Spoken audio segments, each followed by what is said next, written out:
Shalom, jumpa kembali dengan saya, Roni Suwono. Ini adalah channel pribadi saya. Sahabat yang saya kasih, Anda yang suka menonton video saya, jangan lupa like setiap kali menonton. Bagikan juga kepada sahabat-sahabat yang Anda cintai, agar semua sahabat-sahabat kita mendapat berkat yang sama. Beri komen yang sopan, komen yang membangun, dan tekan tombol loncengnya agar setiap Anda yang sudah menekan tombol loncengnya tidak pernah ketinggalan dari setiap video baru yang saya tayangkan lewat channel pribadi ini. Selamat menikmati. Shalom.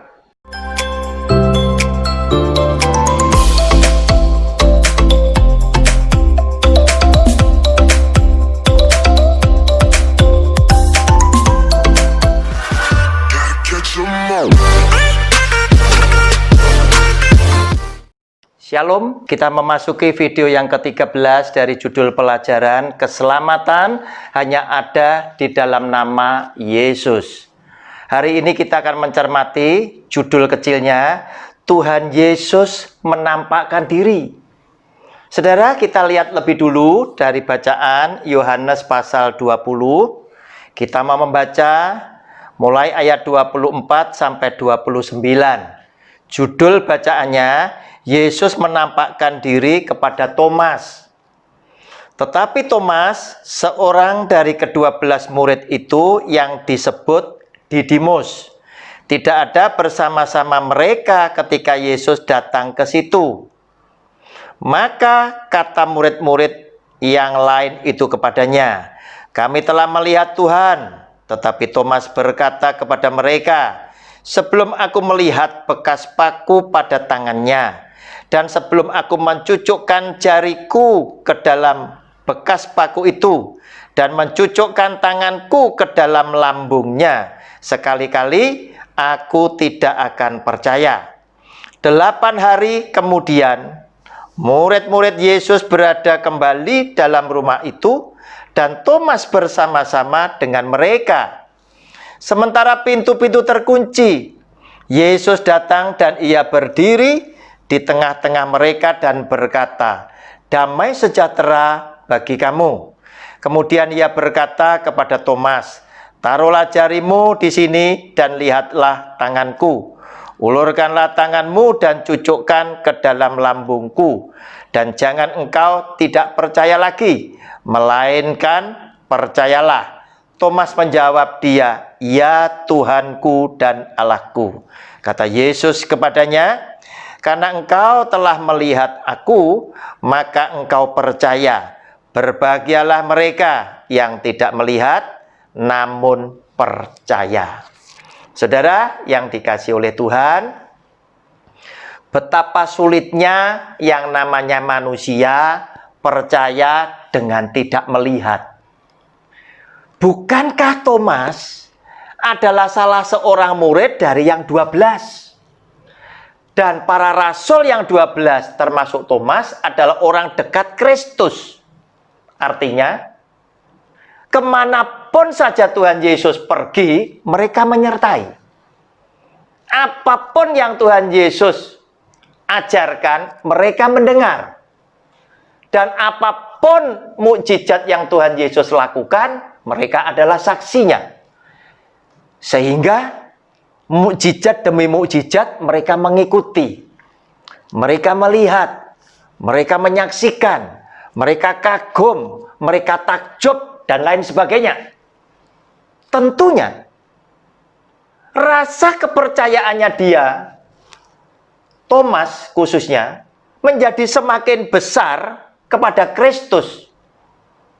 Imannya akan semakin bertumbuh dengan cepat sekali karena mukjizat demi mukjizat yang beraneka ragam macamnya dan yang begitu luar biasa dan dahsyat, matanya melihat. Otomatis iman ini akan cepat bertumbuh menjadi besar dan dewasa. Dan pada akhirnya Thomas akan menyimpulkan Yesus adalah Tuhan. Yesus adalah Mesias. Yesus adalah Juru Selamat. Dan itu tidak perlu aku uji lagi. Karena aku menyaksikan sendiri, buta melihat, lumpuh berjalan, kusta disembuhkan, bisu berbicara, tuli mendengar, mati dibangkitkan. Saudara, siapa dia? Pastilah kesimpulannya pada akhirnya mesti mengakui bahwa Yesus adalah Tuhan. Namun, segala kekaguman, segala rasa takjub telah sirna hanya gara-gara Yesus yang adalah Tuhan tidak lakukan apa-apa, tidak melakukan perlawanan apapun, tidak menunjukkan kehebatannya ketika dia ditangkap. Sehingga dia dibawa ke pengadilan dan dia dijatuhi hukuman di atas kayu salib dan dia mati di sana. Pikiran banyak murid jadi kacau. Ketakutan telah melanda hati setiap para rasul. Sehingga para rasul yang merasa takut tidak berani mendekat kepada Kristus ketika Kristus diadili. Ketika Tuhan Yesus sedang pikul salib, apalagi ketika dia ada di atas kayu salib, para murid hanya menyaksikan dari tempat yang jauh. Antara tetap mengasihi, antara tetap percaya, dan ragu-ragu, campur jadi satu. Mereka punya harapan, Yesus yang adalah Tuhan, bukanlah pribadi yang bisa diperlakukan seperti itu. Yang bisa dihina, yang bisa diolok-olok, yang bisa dicambuk, yang menyerah karena disiksa, yang pasrah karena disalibkan. Tetapi mereka inginkan superior Tuhan Yesus tetap ditunjukkan bahwa dia adalah Tuhan yang Maha Kuasa. Namun apa yang terjadi? Tuhan Yesus berkata, waktuku telah tiba. Dan salib harus menjadi salah satu yang harus aku jalani. Dan saudara harus ingat, ketika Tuhan Yesus bercerita tentang penderitaannya, kemudian Petrus menarik Tuhan Yesus dan menegur dia, Tuhan, yang seperti ini tidak akan terjadi atas hidupmu. Apa yang dikatakan oleh Tuhan Yesus? Iblis engkau Petrus, karena engkau bukan memikirkan apa yang dipikirkan oleh Tuhan, tetapi engkau memikirkan apa yang dipikirkan oleh manusia. Kenapa? Karena sepertinya Tuhan Yesus ingin sampaikan kepada Petrus, aku datang ke dunia ini tadi, justru aku harus mati di atas kayu salib karena aku mengasihi dunia dengan segenap isinya. Oleh karena itu, aku mau mengorbankan nyawaku, mencurahkan darahku demi menebus dosa umat manusia, sehingga mereka yang percaya di dalam namaku akan diselamatkan ke dalam hidup yang kekal.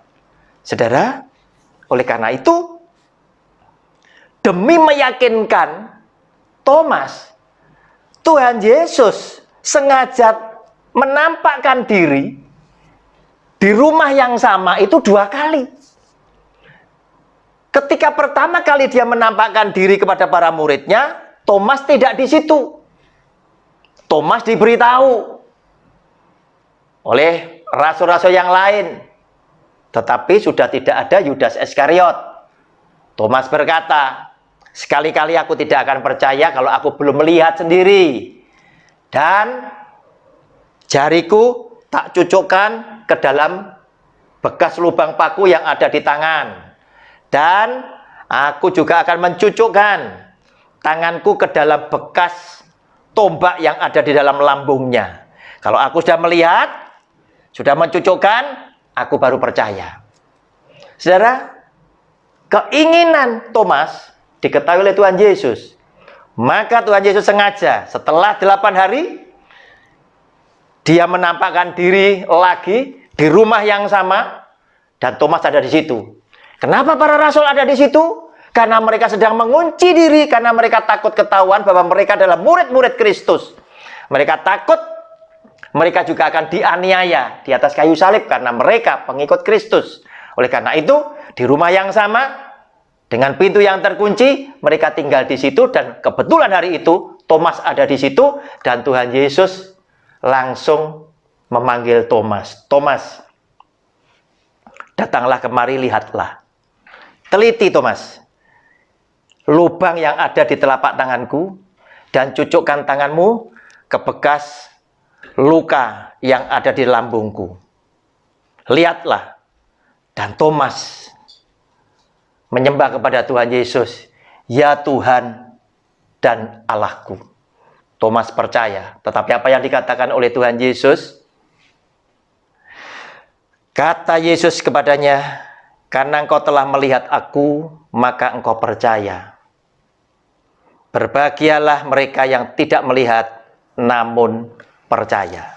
Saudara, demi untuk membuat saudara dan saya, Yesus Kristus Tuhan menampakkan diri kepada para rasulnya, supaya berita ini menjadi kesaksian semua orang bahwa dia benar-benar bangkit.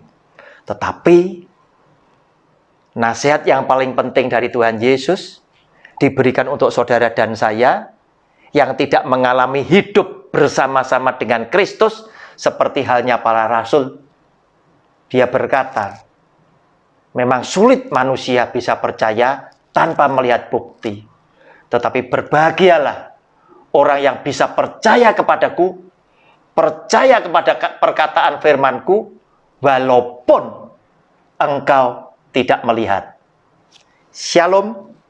Kita ketemu pada video yang berikutnya di dalam program yang sama. Haleluya. Amin.